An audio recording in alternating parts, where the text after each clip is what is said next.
तो देखिए, हमलावर की गिरफ्तारी हो चुकी है, लेकिन हमलावर की गिरफ्तारी के साथ ही अब मांग महाराष्ट्र में उठने लगी है अवैध घुसपैठियों पर कार्रवाई की।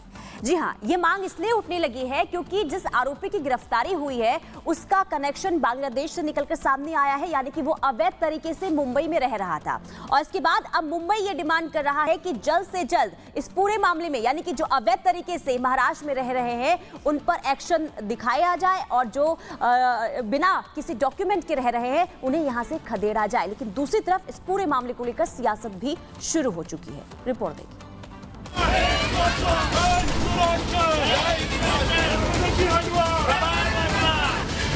अवैध बांग्लादेशियों पर लगाम, पूरे महाराष्ट्र की डिमांड, घुसपैठियों पर हो रही कार्रवाई, जारी है सियासी लड़ाई। महाराष्ट्र में सैफ अली खान के हमलावर की गिरफ्तारी के बाद भले ही उम्मीद जताई जा रही है कि कई सारे सवाल सुलझ जाएंगे, लेकिन इस घटना के साथ ही एक बहुत बड़ा सवाल अब भी जवाब के इंतजार में है, और वो सवाल है कि बांग्लादेशी घुसपैठियों से महाराष्ट्र को मुक्ति कब मिलेगी। वर्ली में इसी मांग को लेकर लोगों में जबरदस्त आक्रोश है। वर्ली में लोगों ने बांग्लादेशियों को हटाओ, वर्ल्ड बचाओ और बांग्लादेशियों को हटाओ और देश बचाओ का नारा लगाया। जो लेबर आते हैं वो लेबर की नेशनलिटी चेक करना चाहिए, वो कहाँ के उनकी वृत्ति क्या है वो चेक करना है, ये विकासक का काम है।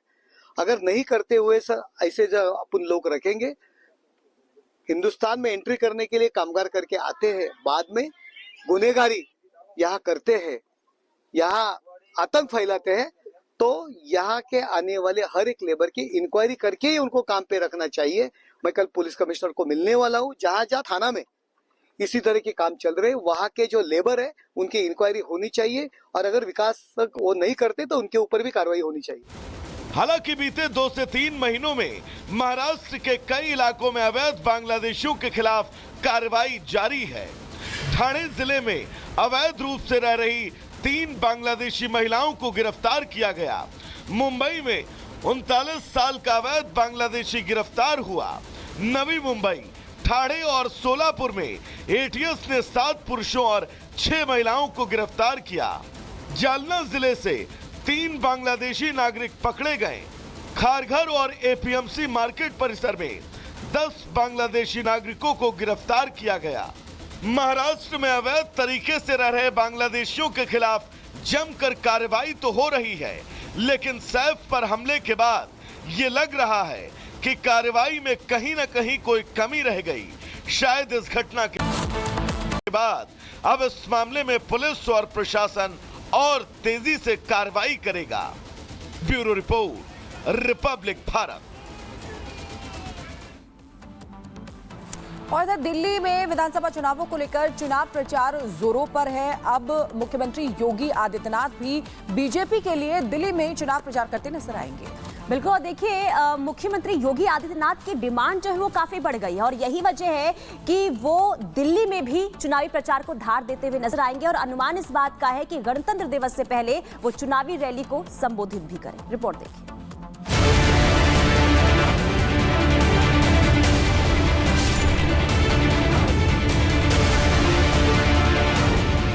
दिल्ली की लड़ाई हिंदुत्व पर आई।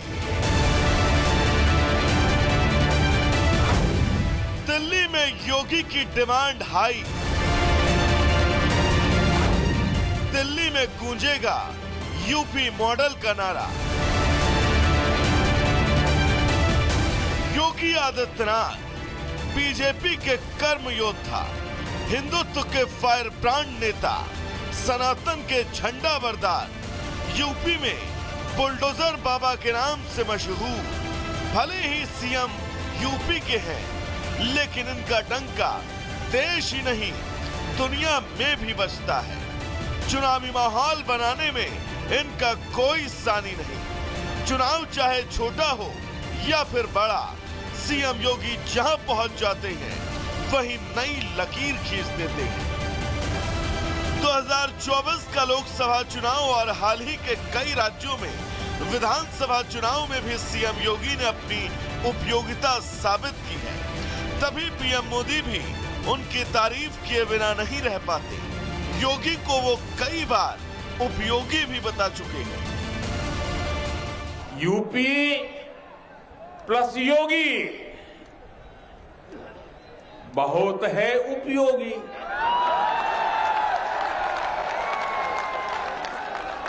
यूपी प्लस योगी बहुत है यूपी प्लस योगी।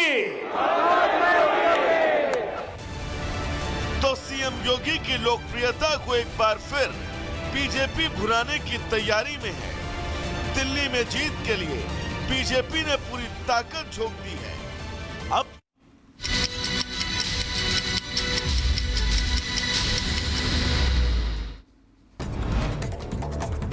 2 मिनट में भारत का रुख करेंगे। सैफ अली खान के घर पर हमलावर को आज ले जा सकती है मुंबई पुलिस। बांद्रा स्थित घर पर Mumbai police crime scene recreate कर सकती है। मुंबई पुलिस आज सैफ अली खान का बयान दर्ज कर सकती है। डॉक्टरों से परामर्श के बाद मुंबई पुलिस आज सैफ अली खान का बयान ले सकती है। उत्तर प्रदेश के उन्नाव में स्लीपर बस में लगी भीषण आग। अचानक इंजन से धुआं और चिंगारी निकलने के बाद आग लगी। यात्रियों ने बस से कूदकर अपनी जान बचाई। सभी यात्री सुरक्षित हैं। प्रयागराज शिवकी स्टेशन पर चलती ट्रेन से फिसला बुजुर्ग यात्री। मौके पर मौजूद आरपीएफ जवान ने बुजुर्ग को खींचकर पहियों में जाने से बचाया। सीसीटीवी में कैद हुई घटना। उत्तर प्रदेश के शाहजहांपुर में कोहरे के चलते डंपर और ट्रक की भीषण टक्कर हो गई। हादसे में डंपर चालक गंभीर रूप से घायल। बदायूं में दिखा तेज रफ्तार का कहर। बेकाबू थार ने ट्रक में टक्कर मार दी और 3 लोग घायल हुए।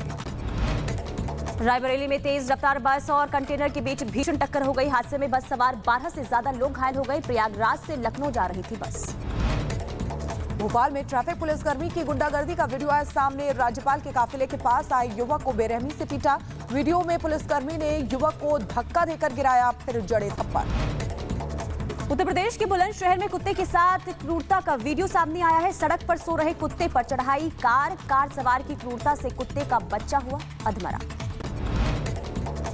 यूपी के हापुड़ में भैंस की टक्कर लगने के बाद 2 पक्षों में विवाद हो गया। जमकर हुई मारपीट और पथराव, कई लोग घायल हुए हैं। मारपीट का वीडियो आया सामने। बदायूं में वारंटियों के खिलाफ पुलिस का अभियान। अलग अलग मामले में 3 आरोपियों को किया गया गिरफ्तार और भेजा गया जेल। गाजियाबाद में मामूली विवाद में 2 पक्षों में मारपीट हुई है। जमकर चले लात और घूस से मारपीट का वीडियो आया सामने। उत्तर प्रदेश के अमरोहा में कार सवार युवकों की दबंगई सामने आई। बाइक सवार को दबंगों ने बेरहमी से पीटा। मारपीट के दौरान हाईवे पर लंबा जाम लगा। वीडियो सामने आया। महाकुंभ से प्रभावित मुस्लिम ने अपनाया सनातन धर्म। एमपी के खंडवा में इमरान ने ईश्वर बनकर हिंदू धर्म अपनाया।